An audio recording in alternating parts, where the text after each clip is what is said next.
Forgive me, Well, Sarah, for not remembering that you're a member. no, don't worry. Mike, so it is my honor and privilege to welcome Susan. Susan and I've had the great pleasure of working together for several years now at the Salvation Army. And what do I admire about Susan? I admire Susan's courage and her moral compass. She's an exceptional individual, and she is incredibly gifted and shares those gifts readily with anyone who would benefit or ask for her support. She has a master's in social work and has worked both with the Salvation Army in California as well as here in Washington, and beyond Washington. And she, previous to that, was also with Catholic Community Services. She's a social service expert, guru, just wonderful individual that we in the Salvation Army have been so blessed to have her leadership and her guidance. She is leaving us here shortly to pursue a dream of hers that I am so excited for her. She will be going into private practice, and I'm sure she'll enjoy sharing the details with all of you. And I am excited for you to hear from Susan about her philosophy on community and serving those in need. And I think that she will enlighten us. So welcome, Susan, and thank you so much for your incredible service. Thank you. Thank you, Sarah, and thank you, Dan, for inviting me to participate and share. Dan said share my story, so be prepared. I also worked with Kurt. Kurt was probably one of the first people that approached me when I started working for the Salvation Army at the divisional headquarters. And I never had to justify myself to Kurt. I never had to justify my knowledge or my expertise or my skills. He expected it of me. And he's, you're the one with the master's degree, like, do this stuff, Susan. And I so appreciated that about Kurt. I'll go through and search emails looking for a particular topic, and Kurt's will pop up sometimes. I have a voicemail that I've saved from him just prior to his passing. And he was just an exceptional person that just touched people in a way that is indescribable. So I miss him as well. So I want to make sure you can all still hear me, because I'm showing myself as frozen on the screen. So I can hear you. Okay, great. Not see your image moving. Well, that's not how I'm sitting there, actually. So I'll tell you, start with a little bit about my history. So, and how I really got led to social work. I'm gonna stop my video and see if that helps to reset it. All right, so my very first childhood memory is picking rocks out of my mother's back after my dad kicked her out of the car when they were driving down the highway. I was probably about 3 or 4 years old. I was at my grandparents' house, my mom's parents, and I remember my mother coming in, and my grandmother was just hysterical, and my grandfather was very angry, and we sat on the couch with her and picked the stones out of her back. My mom was 15 when she had me, so she's quite young still. So my parents had a very dysfunctional relationship, grew up with a lot of domestic violence, a lot of substance use and abuse, and sexual abuse in the home. And it was a struggle. Like, every day was a struggle. And it's interesting to me how that impacts someone's entire life. But it was those experiences that actually led me to Christ. I went to church as long as I can remember with my cousin. My grandparents lived, my dad's parents lived in a little town, I think it was really just their house on a curve, and it was called Terryville, little town in Southeast Texas, population probably 5, 3 of those being my family members. So we went to a church, and it was, a Southern Baptist church, and a lot of, brimstone and hellfire and all of that stuff. But it was probably one of the first places that I really felt like I belonged. And I remember being at church, and I don't know, I was probably maybe 5, 6 years old. And we were standing we'd come in, we were a little bit late. That was, the story of my life. And we're at the back of the church, and the preacher was talking about Jesus and how Jesus loves you unconditionally. And once you give your life to Christ, you belong to him always. And his love is unconditional. There was also, when I say brimstone and hellfire, it was also like, if you commit any sins, he's not going to love you anymore, and you'll go to hell and burn. So that was a little bit scary. However, I was like, wait a second, like, there's this person out there that will love me unconditionally, no matter like what I do, as long as I try to be a good person. Like, this is jazzy, because I don't have this in my life right now, and this is totally what I want. So literally, and I can feel that same sensation today that I felt then. It was as if, because the preacher said, if anybody wants to be saved and dedicate their life to Christ, come to the front of the church and we'll pray with you. And literally, I felt like I was lifted off of my feet and carried to the front of that church. And from that moment on until today and tomorrow and for the rest of my life, I know that I have a relationship with my Father who will never, ever turn his back on me. He loves me unconditionally. And that is such a beautiful thing. Now, did that change my life at home? A little bit. I remember coming home from church that day, and I don't know, I must have been glowing, because I walked into the house and my mother says to me, Susan Marie, what did you do? And I was like, I was saved today. And she's lots of curse words that I won't use, but she basically asked me, what the hell are you talking about? And I'm like, the preacher said that Jesus loves me and he's going to love me always. And I will always have a home with him. And I am so excited about that. And she said, that is the stupidest thing I have ever heard in my life. Really? You really think that someone is going to love you forever? Well, yes, I do actually. Because the preacher said so, and I believe Jesus. So I don't believe you because your stuff is just ridiculous, right?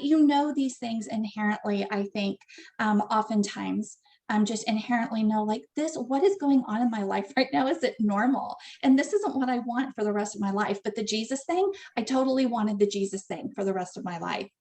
And I've had that. I've been very fortunate that he has always guided me along the path of my life for the past, I'm 48, so at least the past 43 years, he's guided my path.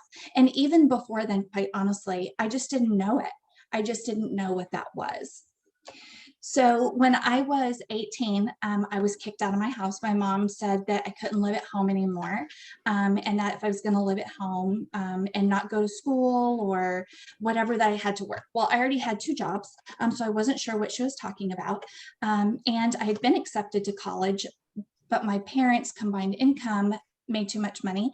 I'm from a small town in Texas. I have no idea about student loans or Pell Grants or any of these things. So I was like, okay, well, can you take me to talk to the recruiter? And she's like, what recruiter? And I was like, the military recruiter. Like, can you take me to talk to them?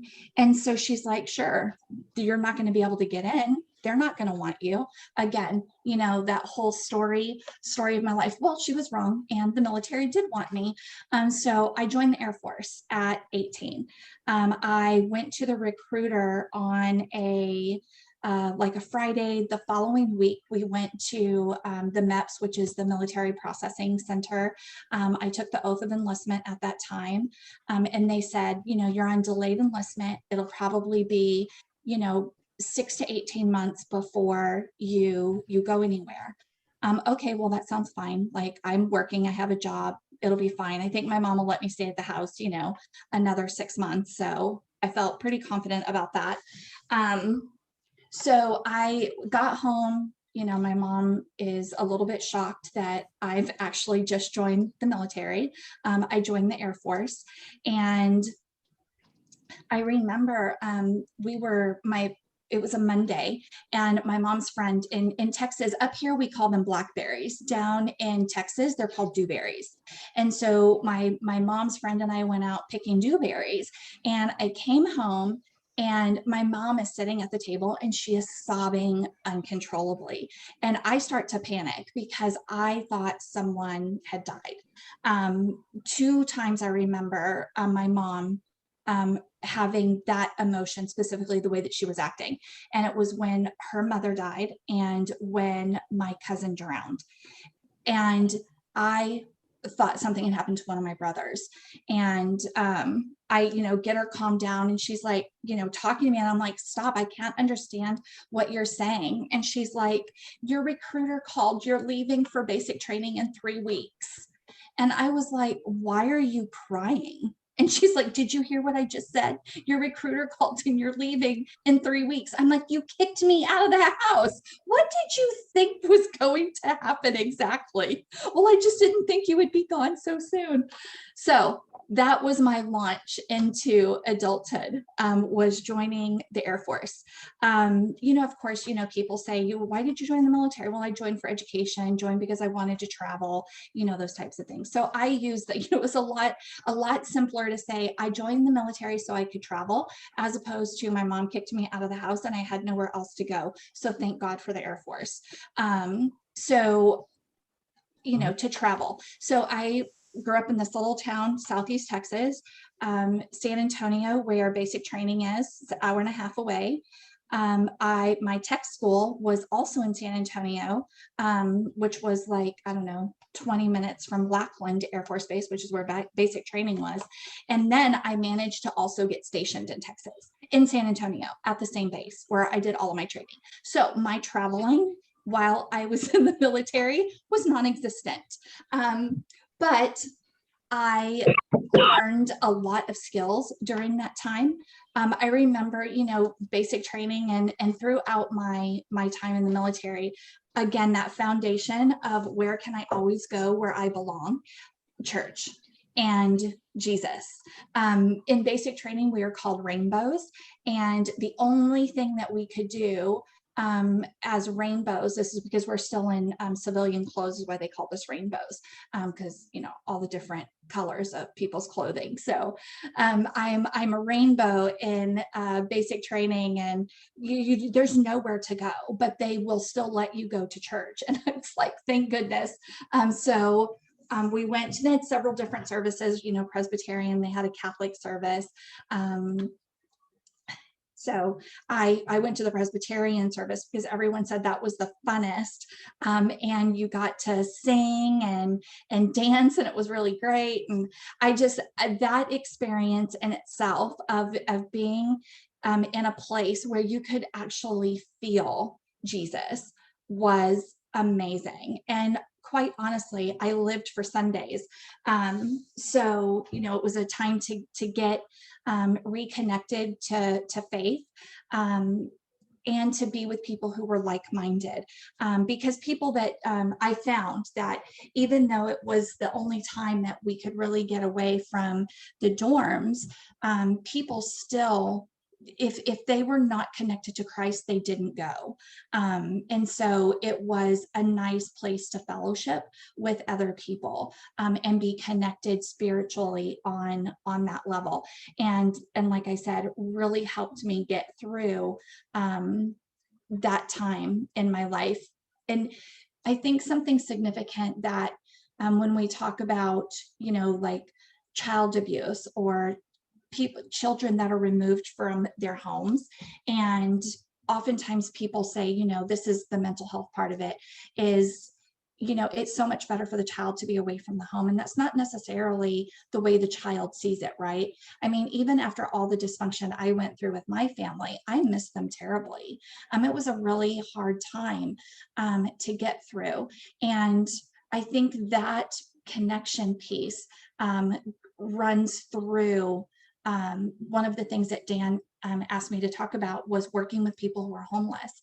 And so I think that connection, that family, friends, your chosen family, whether it's your blood family or not, that connection piece is a common thread and something that people who are experiencing homelessness really lack sometimes, is that connection. So I served in the military for 9.5 years.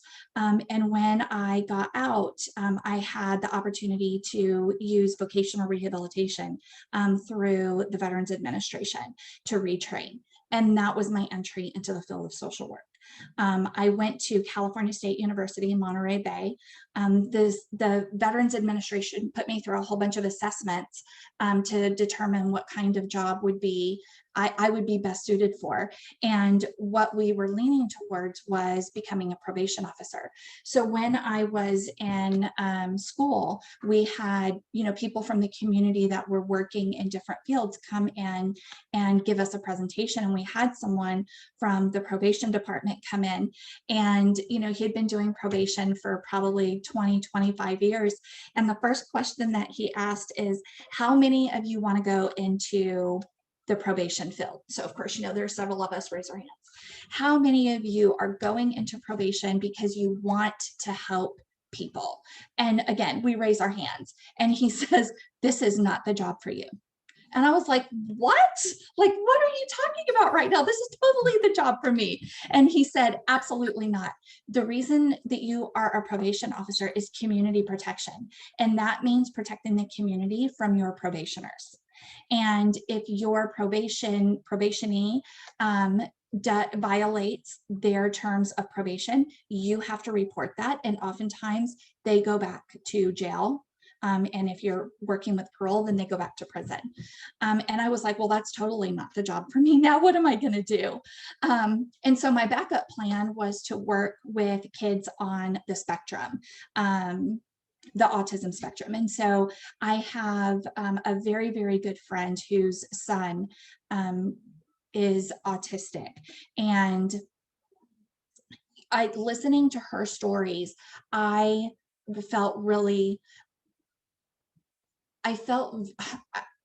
amazed and in awe of her because she had so much patience and she was such a great advocate for her son. And I was like, I want to help people like her and like her son to navigate the system, because it is such a hard system to navigate, getting correct medical doctors, getting the right services in schools, getting the right support in the community. So this is really what I want to do. So my first internship was with an after-school program that worked with children who had disabilities, including children who were on the spectrum. And so I did that internship for about, I think it was like a whole semester. And it was probably my second weekend that I was like, there's no way I can do this. This is not for me. This is not the right, this is not the population for me.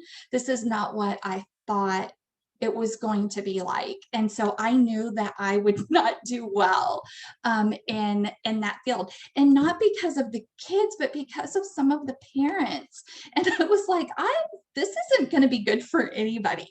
So now what am I going to do? Well, my next internship was with a program called Monterey County AIDS Project.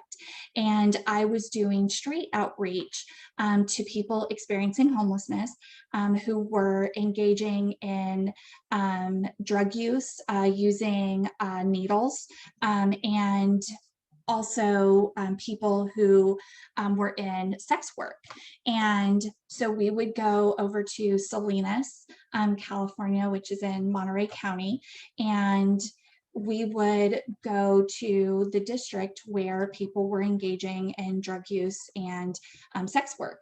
And we would hand out informational packets, we would hand out condoms, we would hand out vaginal dams. Now, I know I told you I am from a little town in Southeast Texas. That was the most uncomfortable thing I have ever had to do in my entire life. I had no idea what a vaginal dam was, or even what in the world it was used for. And when I found out, I was like, ew, this is disgusting. So I was like, I don't know if this is the right job for me. So what am I going to do? So one of my outreach sites was actually with the Salvation Army at the Good Samaritan Center. And they had a day program, and their day program, they had breakfast, they had access to laundry, showers, they could use the telephone, people could receive their mail there. And then we had a hot lunch and at lunchtime with a devotional. And I remember my first day, I walk in and the place is full. A lot of people sitting around. It was set up, kind of like it was in a big open warehouse space, but there were like chairs and tables and, like plants, and it looked like a, very large living room area. And so I remember going into my site supervisor, her name was Diana Gomes. And I say, hey, Diana, I'm here. So where are all of the homeless people? And she said, they're out there. And I was like, where? I don't see them. And she's like, aren't there people out there like sitting around and doing things? And I was like, well, yeah. And she's like, well, they're the people that we serve. They're the people that are experiencing homelessness. And I said, oh, I didn't expect them to look like that. And she said, well, what does a homeless person look like? And I said, well, apparently a homeless person looks like me. Very much so. And that was my niche. That's when I knew I was at a place where I belonged. I experienced homelessness as a child. When my parents divorced, when I was 13, my dad and his family completely shut us out. And we were had to leave our house, and my aunt and uncle had a truck camper, a trunk bed camper, the really old camper style, sit in the bed of a truck. And we lived in that for about probably 6 months to a year. Me, my two brothers, and my mom. We would go in and shower inside my aunt and uncle's house.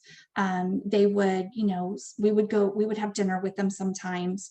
And then when my mom was able to get a place that she could afford, my mom dropped out of school in 9th grade. So she did not have a high school education or a GED. So it was difficult for her to get a job after my parents divorced. So when she did get a job and we were, living in a house again, money was very tight. And I remember there were times that we wouldn't have electricity. So the lights would be turned off. And I didn't realize until I was an adult actually doing this work, what had happened during my childhood. I didn't associate the fact that we were living in a camper as us being homeless, because we still had connections. We still had family. My aunt and uncle were very supportive of my mom, and her family was supportive, and we had friends. My mom had a lot of really good friends that, were there for us. And so that, again, realizing that as an adult, and realizing, yes, people who are homeless do look exactly like me, and they do work, and they do go to school, and they do, have hobbies and all of that. But my mom made it fun for us. So when she would get off on a Friday and she couldn't cash her check yet, to get the lights turned back on Monday or Tuesday, we would go camping at the beach. Southeast Texas, we were not very far from the Gulf, and we spent a lot a lot of weekends at the beach, camping out at the beach, because she just made it fun for us.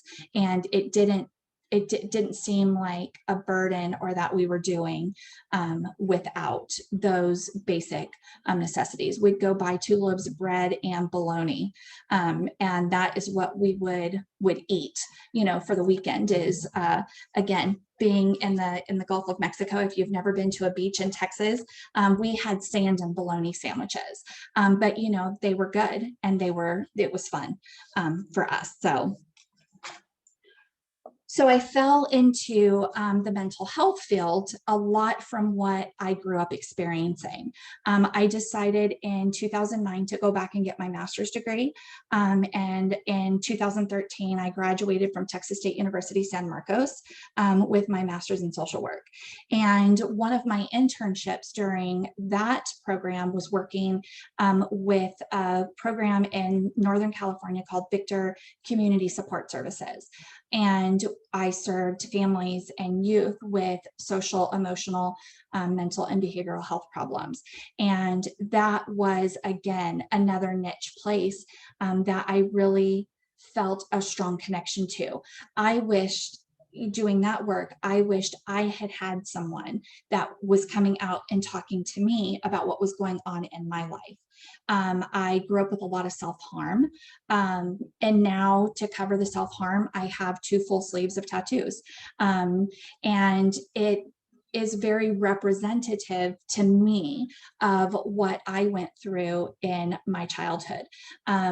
The cutting that comes along with trying to get the inside pain out of your body, and to be able to see it, I've turned into things that I can look at that for me are beautiful, and cover some of those scars from not just the cutting, but from the dysfunction that I grew up in. So that's how I came to the mental health field. How do those things relate with people experiencing homelessness? So right now, and not many people know this, but I'm working on my PhD in social work, and my dissertation is on adverse childhood experiences among emerging adults. And so there's a very extensive study that was done by a Dr. Vincent Folletti out of Kaiser Permanente in San Diego, California. And he was actually running an obesity clinic and was looking at the fact that these people who were experiencing obesity would lose all of this weight through the program, and then they would have great success. They would stop coming to the clinic and they would regain all of the weight. And so he wanted to figure out, why is this happening? So he started talking to some of the participants who had been in the study that he was doing at the weight clinic. And what he found out, he had asked a woman, so how old were you the first time that you had sex? And she said, I believe she said something like 9. And he said, no, I think you misunderstand me. When was the first time that you had sexual intercourse with someone? And he, reports she just started like crying because she said, I was 9, my uncle raped me. And through that, he found that the majority of the people who dropped out of the obesity study had some type of adverse childhood experience: physical abuse, sexual abuse, some type of child abuse, loss of a parent, divorce, mental health, substance abuse within the family, a family member in prison. And this whole study was done between Kaiser Permanente and the CDC. Actually, they partnered up. And the work that I'm doing now with my dissertation is around that, and talking through that. And what I've experienced with people who are experiencing homelessness is that many of them have had some type of family dysfunction growing up. Veterans are another category because there are such a high number of veterans experiencing homelessness. And then the suicidality that goes along also with the veteran population. So my specific dissertation is around that topic, emerging adults in the military, and how do we prevent that? You know, if we can start looking at programs and resources to help people deal with things that have happened in their past and their childhood, and they can resolve some of those issues, will it help correct some of the other dysfunction that they have now, experiencing homelessness, having addiction issues, and those types of things, severe mental health concerns and issues. So all of that to say, one of the things that I realized working with the Salvation Army within the last year and a half or so is I started working with interns again, and I was supervising interns from different programs. And the interns that I have been working with are working on their master's in social work, and we place them into some of our shelter locations to provide services to people experiencing homelessness, crisis intervention, short-term counseling services. And I realized that is really where my heart is working with people who have, you know, mental health, behavioral, social, emotional issues. And I've gone into private practice part-time. It's part of the reason that I did resign from the Salvation Army. And as I've been building my client base, one of the things that I've realized is I'm really good at this work around anxiety and trauma, and then depression coming from that anxiety and trauma. And it is the majority of what my clients are experiencing. And the difference between the people that I'm serving in private practice and the people that the Salvation Army serves in the shelter is connection. The people that I'm working with, they have, you know, they do have jobs, they have an income, they have insurance, but some of them do have substance abuse issues. They do have mental health issues related to, you know, the anxiety and depression and some trauma that they have been through.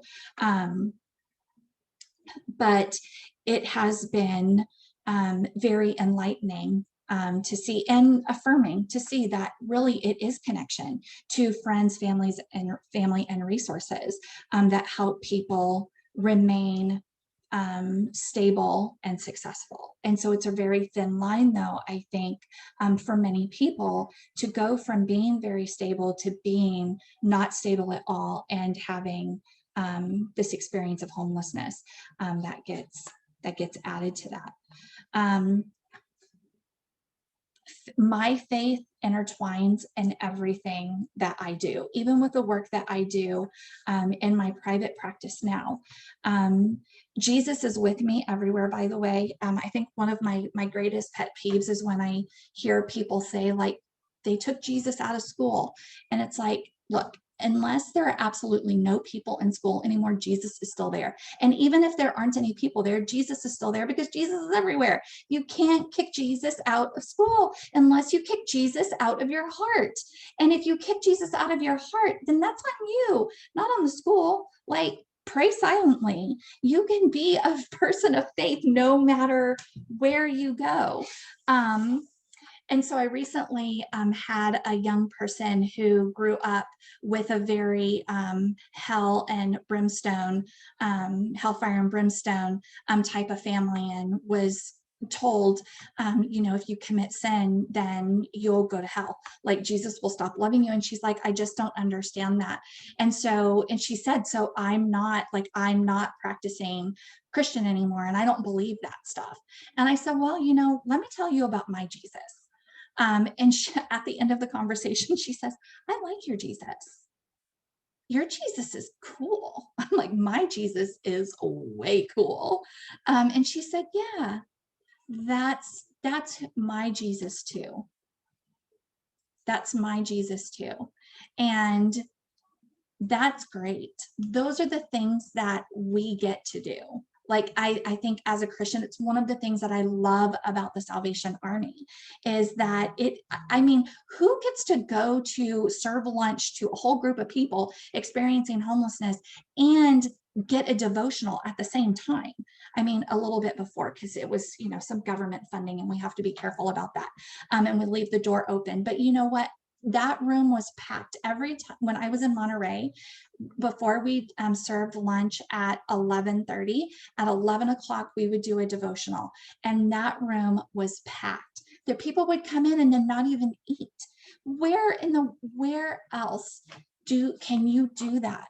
I'm sure there are other places that you can actually do that, but I felt a very great connection to being able to do that through the Salvation Army.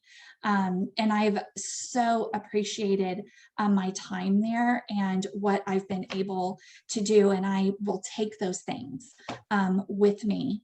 And Jesus, I get to take Jesus with me everywhere. So that's my story.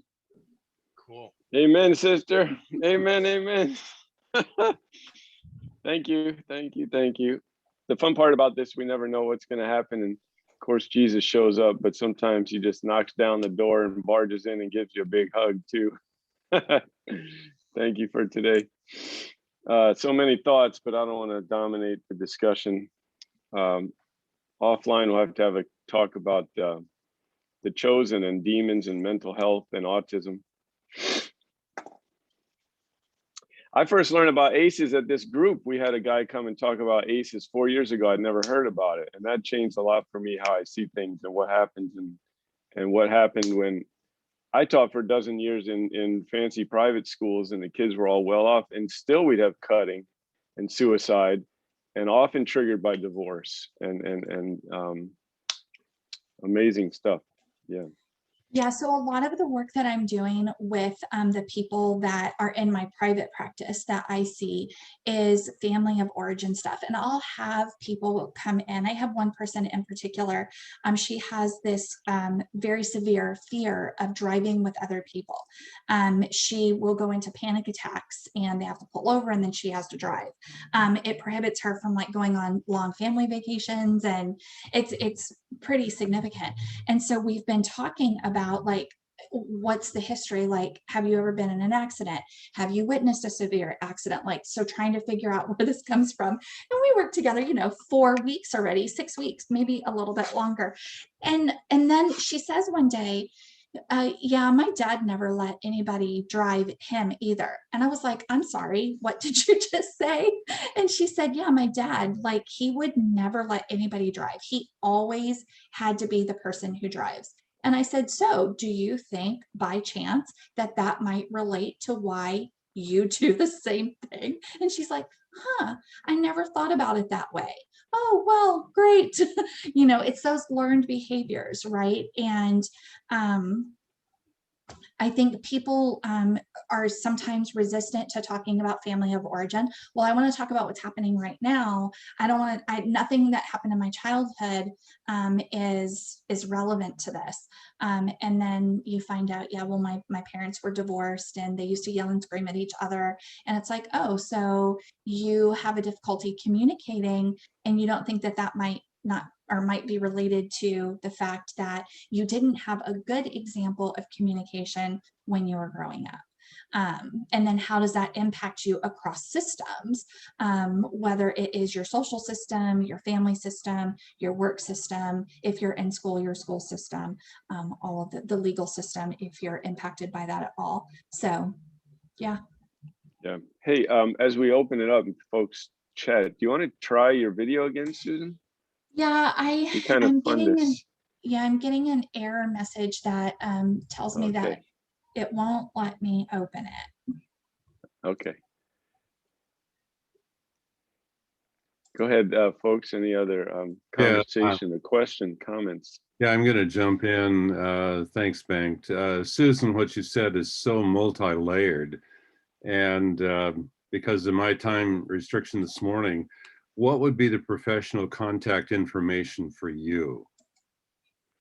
That we, I come across people that this resonates so much with my own life personally, and sometimes even professionally too. But it's nice to have some referral information where there's a holistic approach that includes our faith. I'm gonna, I'll put in the chat my cell phone number and my email address. Okay, thank you. Yeah, you're welcome. I'll also put my my website in there. This kind of, I don't know, Gary, does this come up every talk or every other talk? All the healing and trauma and last week and the book, I put a link to the book in the email this week. Rosa Booker's book on her own trauma and healing. Gary, I know you asked for that, so I'm just, anyway, Yeah. thanks for that, Susan. Trauma We see is that. another word. Yeah. Trauma is just another word to say we're all infected by sin. Yeah. And when Jesus says go and cast out demons, I start reading that differently lately.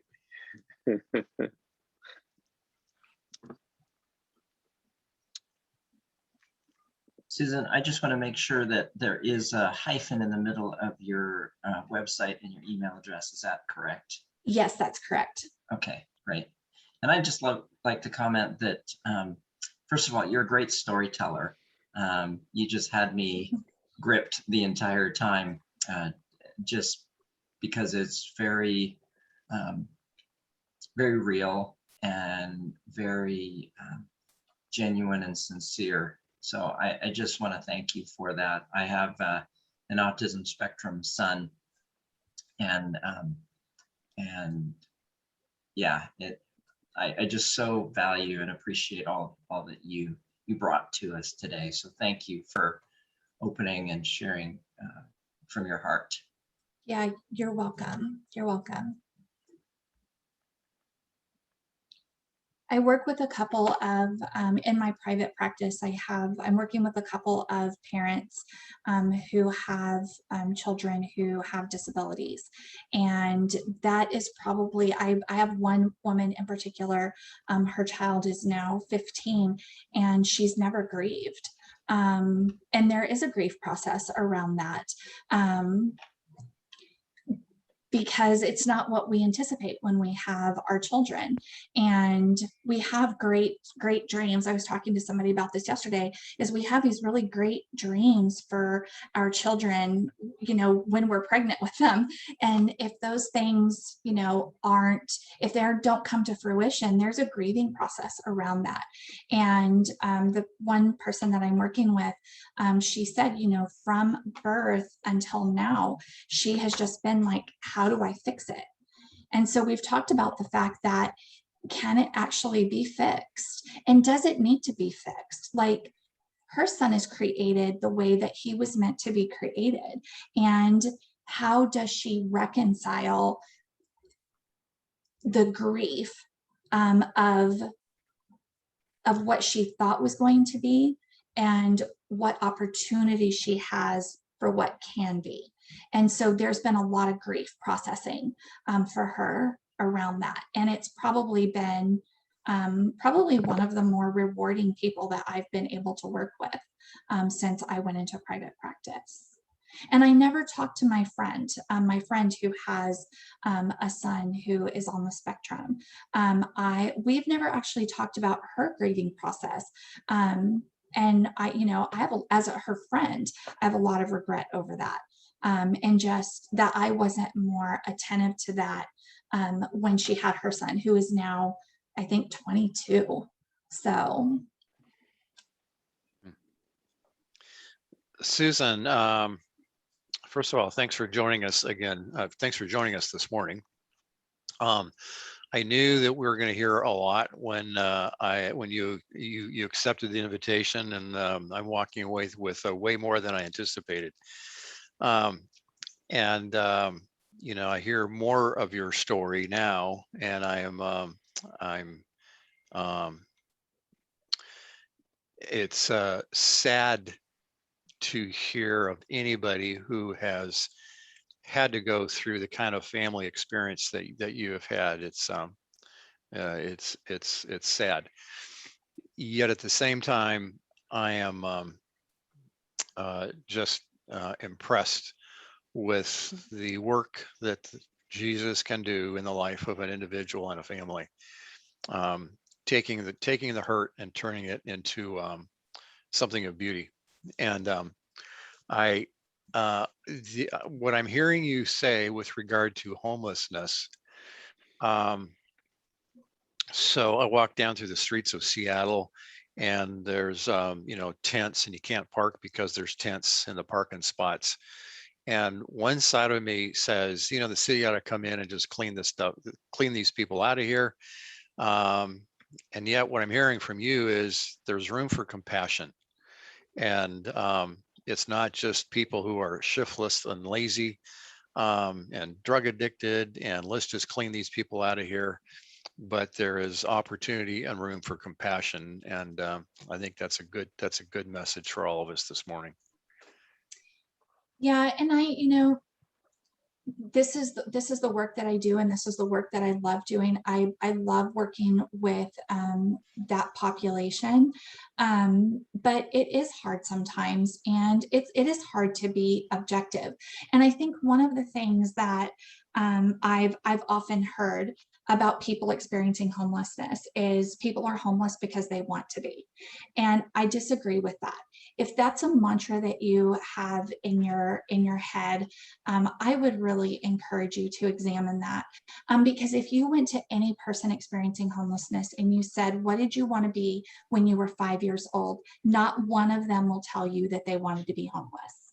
They might say they wanted to be Buzz Lightyear. They might say that they wanted to, be a firefighter. Some of them may tell you they didn't know. But I promise you, not one person is going to say, I totally wanted to be homeless and I'm living the dream. They're just not, it's not the case.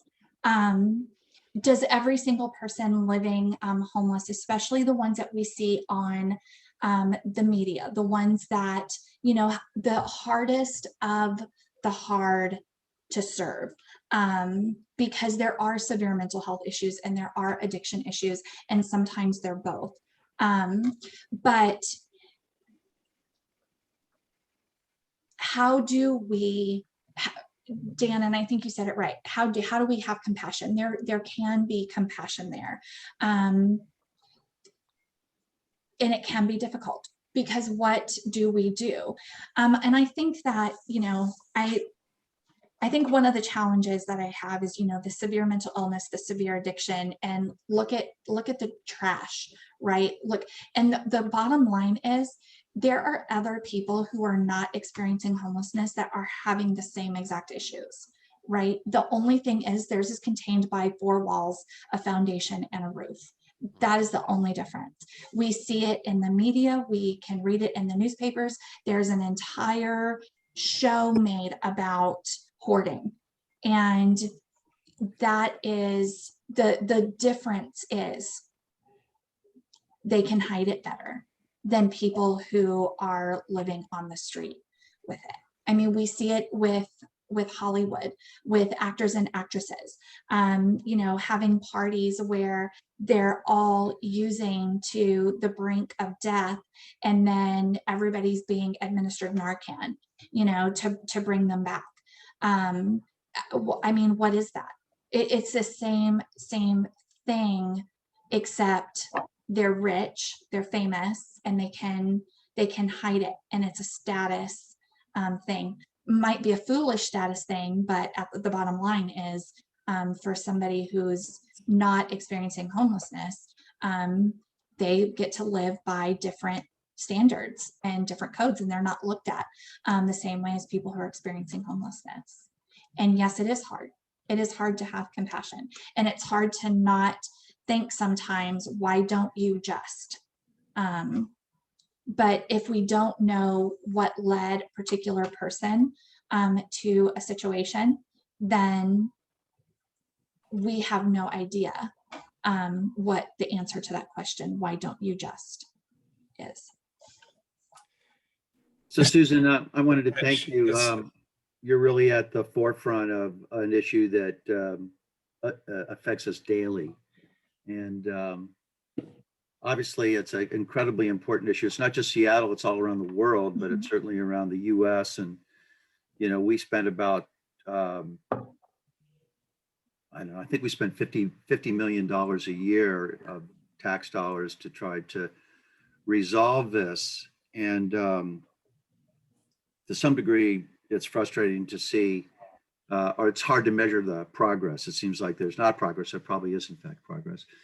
My question is, what do you think the relationship between the effort, noble as it is, to provide housing and get people sheltered? And it's not just Seattle that has this approach. All the major cities in the US have this approach, trying to provide shelter for all in order to make an impact on this program, make an impact on, homelessness. And then you might comment on the pervasive problem of just mental health disorder and trying to meet that need. So,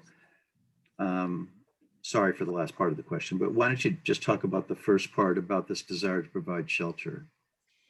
Yeah, so I'm conflicted on that, quite honestly. I mean, there is benefit to having enough housing so everybody can have a house.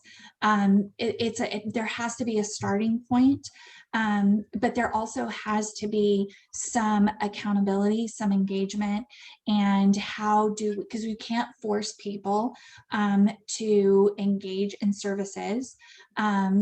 Though I believe that there's the right person out there that can connect with anyone, you know, like out of all of us, you know, on this call, if we were all working for the same agency, you know, all but one of us might fail to connect with an individual that is experiencing homelessness, severe mental health, or addiction issues. You know, so it's a hard question. I think that you cannot. I don't think that we can successfully address the situation or fix the situation or make progress on the situation without supportive services. And it takes a really special person to do the work every day on the front line. I have an intern who's at our Soda location, and you know, she has said, like, there's a client that she talks to she's there on Saturdays, and every single Saturday she goes in to connect with the client, and the client won't engage.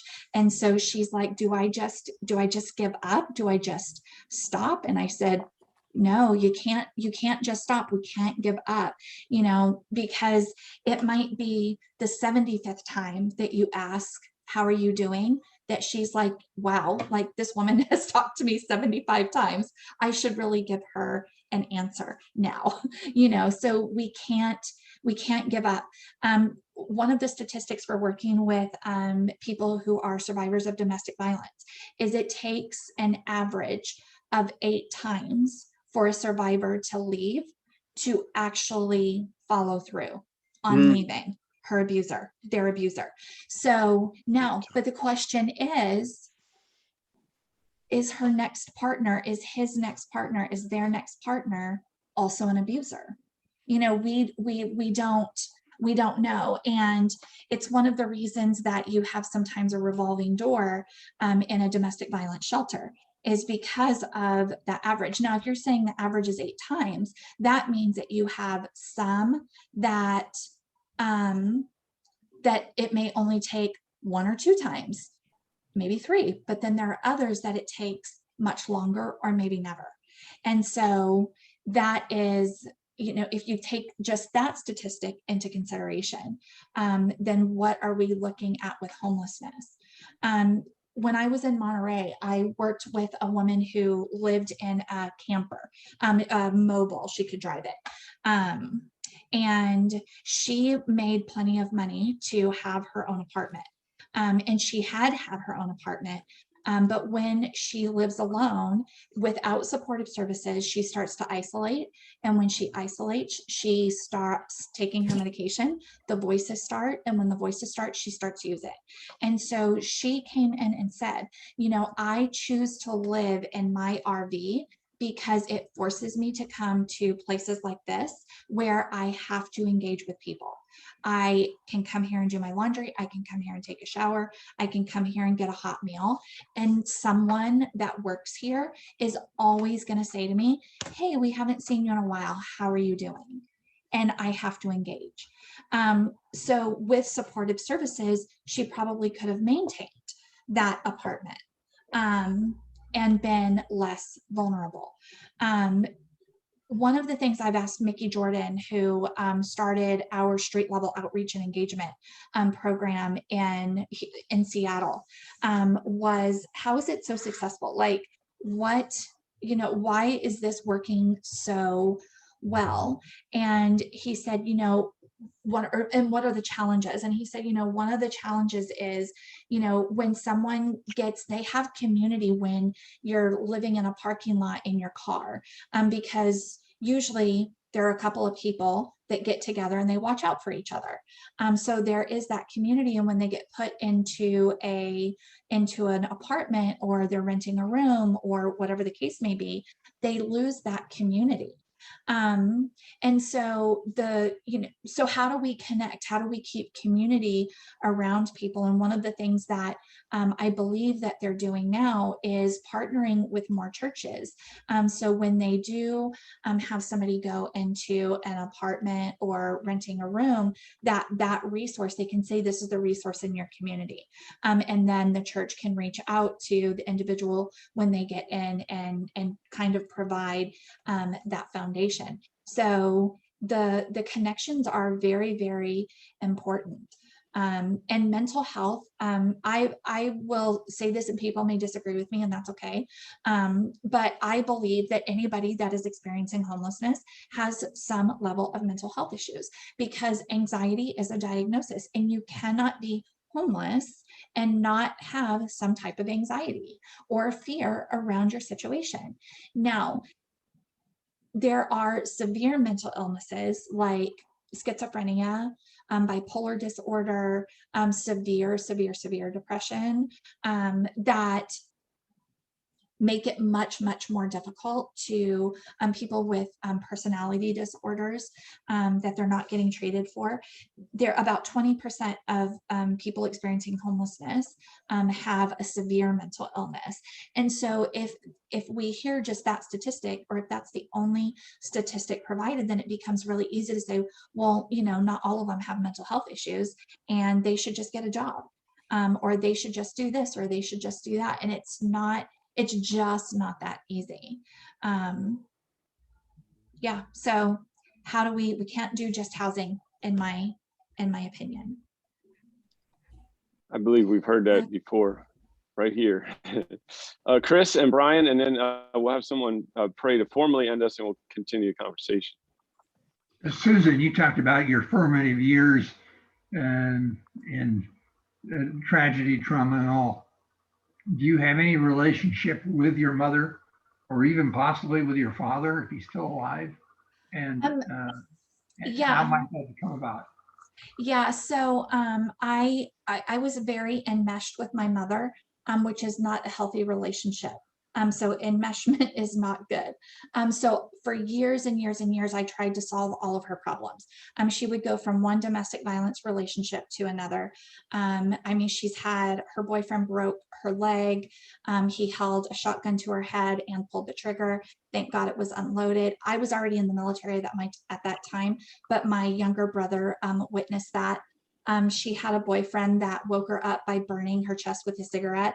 And we were all in the house when that was happening. So there was a lot of enmeshment. I felt very responsible and I was very parentified as well as a child.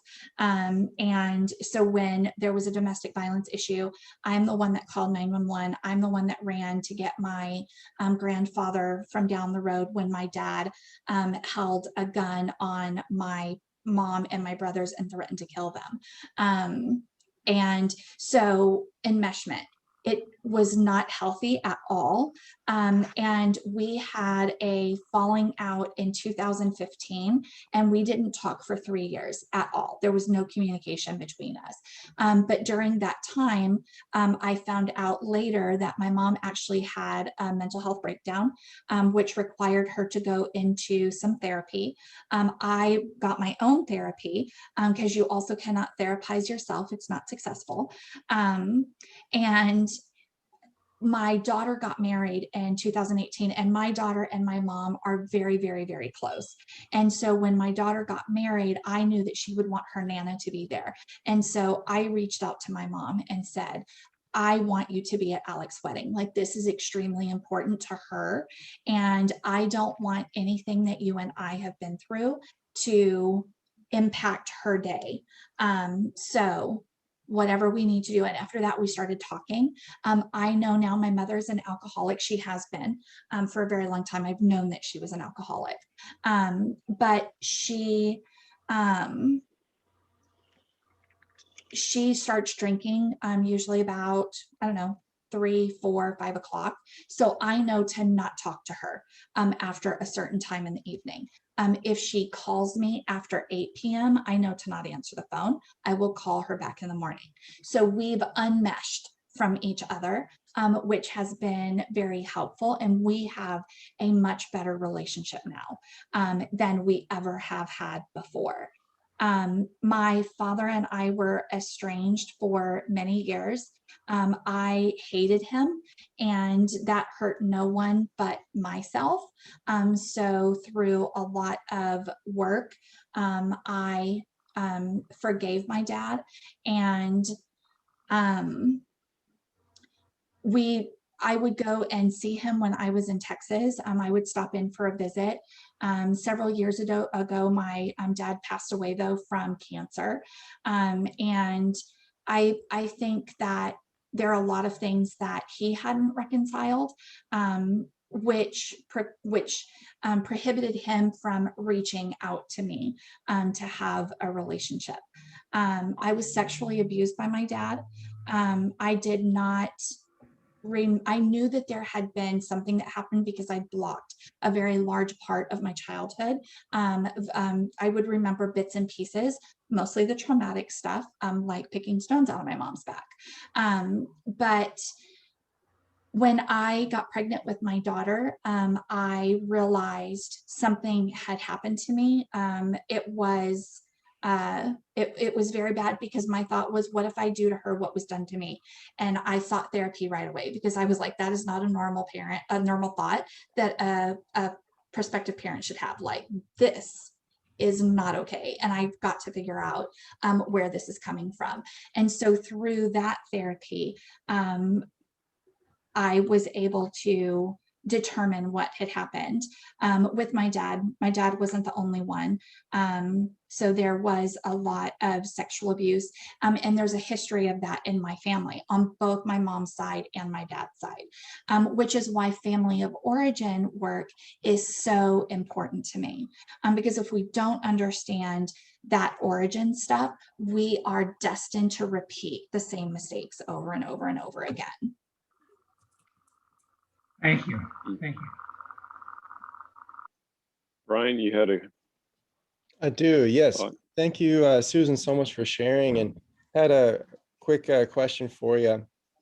One, I'm just struck with the power of community based on what you're saying. Really, that is such a differentiator from someone who's really functioning well versus someone who's really not. And wondered if you were familiar with the pair of ACEs research, the adverse community environments that also connect with those adverse childhood experiences.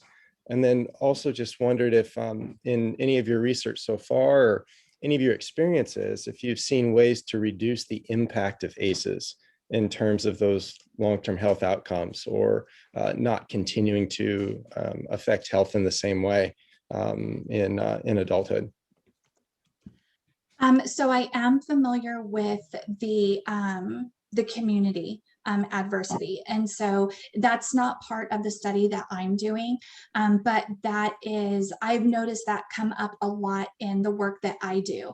I am working with a couple of, and I think this also lends to kind of intergenerational trauma or generational trauma.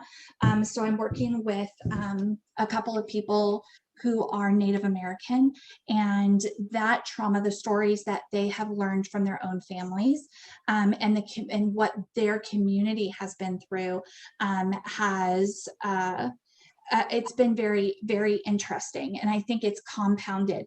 And so when we talk about those community adversities that happen, whether it's living in a neighborhood that's violent, living in a neighborhood that's very, very impoverished and doesn't have access to, adequate resources.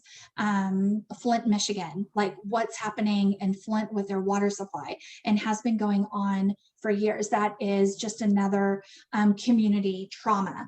And so what ends up happening is you end up then with working with people who have complex trauma, which is multiple traumatic events, and usually from different categories of what they've been through. And then there was the last part of your question, Brian. What was that? Yeah, I'm thinking sorry. about reducing the impact of ACEs. So I know screening and prevention has been the emphasis so far from what I've seen, but in terms of healing and in terms of maybe being able to see a reversing of some of those effects, just wondered if you had any thoughts on that or practical advice for us. Yeah, so I think the family of origin piece is really important. I'm a very firm believer in that those things have to be explored and reconciled in order for there to be healing. With different communities where that may not be as easy, I think.